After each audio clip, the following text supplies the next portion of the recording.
Among the personalities of the early Roman Empire, there are few who offer to the readers of today such dramatic interest as does Lucius Annaeus Seneca.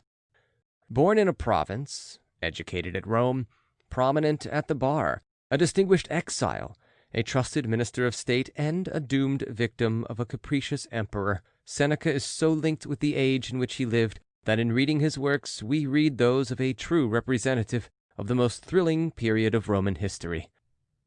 Up to the year 41 he prospered, but during that year, as a result of court intrigue, he was banished to the island of Corsica.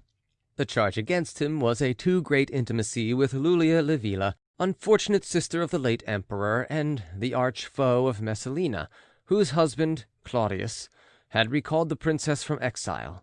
We may discount any crime on Seneca's part, because even the gossip-laden Suetonius says the charge was vague and the accused was given no opportunity to defend himself. The 8 years of exile were productive of much literary work. The tragedies, which have had such influence on later drama, are the fruit of this period, besides certain essays on philosophic subjects and a rather cringing letter to Polybius, a rich freedman at the court of Claudius. In 49, however, Fortune, whom Seneca as a Stoic so often ridicules, came to his rescue.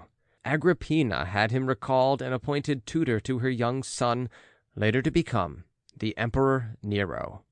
Holding the usual offices of state and growing in prominence, Seneca administered the affairs of the prince in partnership with Burrus, the Praetorian. Together they maintained the balance of power between the throne and senate until the death of Burrus in the year 62. After that time, a philosopher without the support of military power was unable to cope with the vices and whims of the monster on the throne. The last 2 years of Seneca's life were spent in traveling about southern Italy, composing essays on natural history and relieving his burdened soul by correspondence with his friend Lucilius. In the year 65 came his suicide, anticipating an act of violence on the emperor's part. In this deed of heroism he was nobly supported by his young wife Paulina.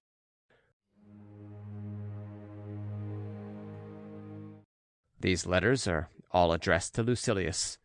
From internal evidence we gather that the native country of this Lucilius was Campania, and his native city Pompeii or Naples. He seems to have had Epicurean tendencies, like so many men from his part of Italy. The author argues and tries to win him over to Stoicism in the kindliest manner. When their friendship began, we cannot say. The form of this work, as Bacon says, is a collection of essays rather than of letters. The recipient is often mentioned by name, but his identity is secondary to the main purpose. The structure of each letter is interesting. A concrete fact, such as the mention of an illness, a voyage by sea or land, an incident like the adventure in the Naples tunnel, a picnic party, or an assemblage of friends who discuss questions from Plato or Aristotle or Epicurus. These are the elements which serve to justify the reflections which follow. After such an introduction, the writer takes up his theme. He deals with abstract subjects such as the contempt of death, the stout-heartedness of the sage, or the quality of the supreme good. But we must give full credit to the philosopher's own originality.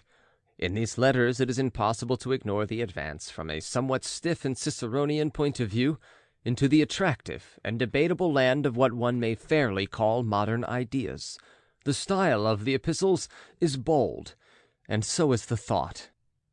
Considered en masse, the letters form a fruitful and helpful handbook of the very widest scope and interest.